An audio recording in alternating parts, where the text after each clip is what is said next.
Olá! Hoje iremos abordar a respeito de uma nova modalidade de licitação estabelecida na Lei 14.133 de 2021, qual seja a nova Lei de Licitações. Essa modalidade denomina-se diálogo competitivo. É diferente do que ocorre em outras modalidades de licitação, como no pregão eletrônico, por exemplo, em que o poder público não tem ciência de quem são os licitantes que estão participando do certame. No diálogo competitivo, a administração não só sabe quem são os participantes, como conversa com os mesmos. É justamente por isso que dá-se o nome de diálogo competitivo, porque nos termos do artigo 6º da nova Lei de Licitações, trata-se de uma modalidade em que a administração pública realiza uma conversa, um diálogo com os licitantes, que são previamente selecionados para que, através de critérios objetivos, possa-se escolher a melhor solução para a demanda. A incidência do diálogo competitivo dirige-se às hipóteses em que a administração não disponha de elementos suficientes, elementos concretos, para a delimitação da melhor alternativa para a contratação. Ou seja, é o reconhecimento de que a administração pública, por seu quadro próprio, por vezes não dispõe de todas as informações necessárias para que eles possam realizar a licitação que atenda o seu melhor interesse e que satisfaça tudo aquilo que eles desejam na contratação. Nós podemos usar como exemplo situações em que se exija uma inovação tecnológica ou técnica quando a demanda por solução seja aquela fora dos padrões usuais do mercado ou quando a complexidade do próprio objeto demande essa conversa, esse diálogo da administração com os licitantes. Trata-se, pois, de uma modalidade de licitação que visa obter serviços ou produtos que não são bens ou serviços comuns. Quando estamos falando, por exemplo, de uma caneta esferográfica, então o diálogo competitivo não é uma modalidade adequada nem recomendada, pois trata-se de um bem de uso comum. Em outras palavras, a caneta ela pode ser encontrada nos mais diversos lugares pelos variados preços. Então, não há necessidade desse diálogo da administração com os participantes da licitação. Já se estamos falando de um software de gestão, por exemplo, o diálogo competitivo parece ser a opção mais adequada e vantajosa para que a administração pública possa chegar ao seu objetivo. Isso porque, através desse processo, como vimos, os responsáveis pelo certame eles poderão conversar com todos os licitantes, com todos os participantes, para averiguar qual deles tem a melhor solução que seja mais interessante para o poder público. Em síntese, o diálogo competitivo tem por finalidade a busca por soluções. Abre-se justamente esse espaço para que os particulares, dentro da sua expertise em determinado segmento do mercado, possam, antes mesmo da licitação, para a contratação de bens ou serviços que não são bens ou serviços comuns, como vimos, indicar alternativas, arranjos ou soluções que melhor atendam às necessidades da administração pública. Caso essa modalidade seja bem aplicada, caso o diálogo competitivo seja bem aplicado, trata-se de uma ferramenta pertinente para o aprimoramento da atividade administrativa, sobretudo para demandas de maior complexidade técnica. Bem, agora vamos saber quando é possível empregar a modalidade de diálogo competitivo. Mas antes disso, vamos primeiro entender para que serve a modalidade de diálogo competitivo. Esta modalidade serve para casos em que o objeto ou o serviço não é facilmente encontrado no comércio, ou seja, não é uma simples mesa ou um simples laptop que encontramos ou compramos facilmente pela internet. São objetos que têm especificações técnicas mais específicas, é objetivo, coisa que não é todo mundo que pode fornecer. Por esse motivo, e de acordo com a nova lei de licitações, é que o diálogo competitivo só deve ser empregado em contratações de inovações tecnológicas ou técnicas. O artigo 32, inciso 1º, estabelece o tipo de contratação que deve ser utilizado o diálogo competitivo pela administração pública. Vamos dar uma olhadinha. Diz o artigo 32.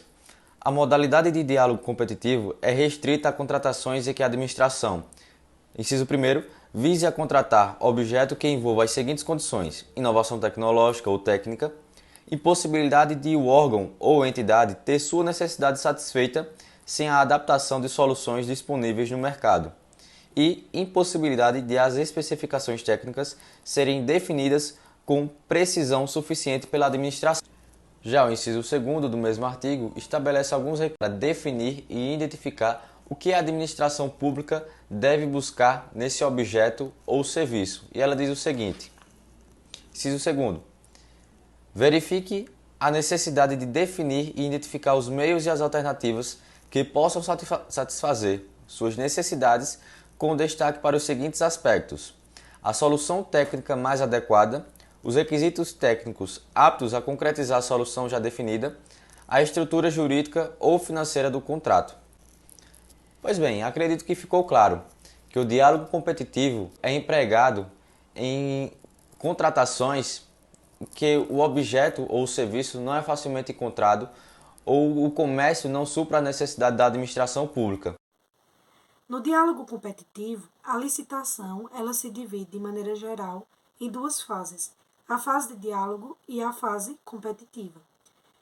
A fase de diálogo ela serve para aferir as possíveis soluções que atendam aos interesses da administração.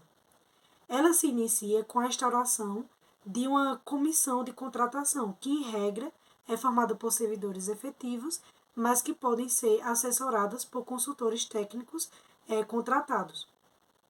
Com a publicação de edital, as necessidades da administração e as condições para a manifestação de interesse são definidas, e a partir disso ocorrem as reuniões com os interessados. Nessas reuniões ou durante essas reuniões, a administração ela vai verificar as vantagens e as desvantagens de cada solução que é apresentada. E a partir disso, ela vai escolher a solução que for mais vantajosa, dando fim a essa fase, que é a fase de diálogo. Importante ressaltar que nessa fase de diálogo, a administração não poderá revelar a outros licitantes as soluções propostas e informações sigilosas comunicadas por um licitante, sem o seu consentimento. Contudo, o novo projeto de lei, ele previu que essas reuniões com os licitantes pré-selecionados, elas serão registradas em atas e gravadas mediante recursos tecnológicos de áudio e vídeo.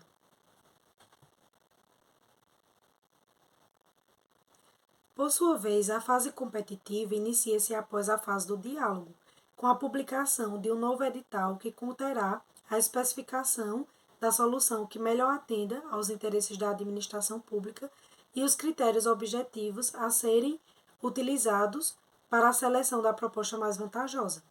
Haverá um prazo de 60 dias úteis para que todos os licitantes pré-selecionados apresentem suas propostas, as quais deverão conter todos os elementos necessários para a realização do projeto. No caso do diálogo competitivo, a melhor proposta é escolhida na base de dois critérios, o técnico e o objetivo. De acordo com o artigo 31 da Lei de Licitações, expressa que o certame, após todas as fases de editais e reuniões, ele é conduzido por pelo menos 3 servidores ou empregados públicos pertencentes ao quadro permanente da administração. O diálogo competitivo tem como principal objetivo contratar um produto ou serviço que melhor atenda às necessidades da administração. O critério utilizado deve ser o da técnica, embora o critério do preço pode ser empregado. Se 2 licitantes participarem do diálogo competitivo com produtos e serviços muito semelhantes, o preço também deve ser levado em consideração, como descrito no parágrafo 2º do artigo 31 da Lei de Licitações. Olá, meu nome é Petrúcio, sou estudante do 8º N1, e aqui eu vou falar um pouco das vantagens para a administração e para a iniciativa privada a respeito do diálogo competitivo. Essa grande inovação da nova Lei de Licitações e Contratos Públicos, trazida no inciso, sua definição no inciso 42 do artigo 6º desta mesma lei. O que é que acontece? Essa forma dialética, na verdade, trazida pela nova Lei de Licitações, pode trazer soluções mais inovadoras para a administração pública que ela nem mesmo conhecia. Novas tecnologias que podem ser incorporadas ao dia a dia da administração e também fazer com que se conheçam os licitantes, suas propostas, as propostas da sua empresa, seu histórico.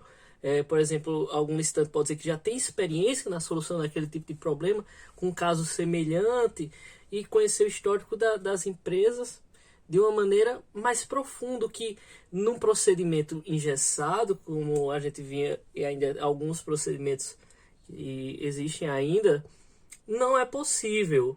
E adaptar aquela proposta de acordo com a solução. Essa solução mais incisiva tende a ser a melhor para o problema. Por quê? Porque se constrói através de um conjunto uma solução. E visa-se o bem público como final, obviamente. Porque achando-se a melhor solução, óbvio que o maior beneficiado é o cidadão, porque encontrou seu investimento bem investido num diálogo que resultou na solução de um problema efetivo. Por exemplo, se quisermos contratar se quisermos construir um observatório lunar na UFPE. Poucas empresas entendem deste ramo, e as poucas que entendem podem ter tecnologias diversas. Por exemplo, uma tecnologia dos Estados Unidos, outros da Rússia, outros da China. São modos de ver um problema que se comungam. Além disso, o licitante que não tem costume de contratar com a administração pública poderá ver novas soluções, novas tecnologias, de acordo com aquelas que forem dadas no diálogo, e poderá se adaptar a como a administração pública vê a solução de seus problemas e vier a contratar no momento posterior, naquele mesmo momento, se a adaptação já ocorrer logo antes do segundo edital. Pois bem, essas são algumas vantagens das várias que se pode ver neste diálogo competitivo, mas a imperante, com certeza, é a incorporação de novas tecnologias à administração pública, que por vezes chega um pouco atrasada. E também a vontade que pode-se ter de outros licitantes em contratar com a administração pública e se adaptar. Pois bem, é isto. Obrigado.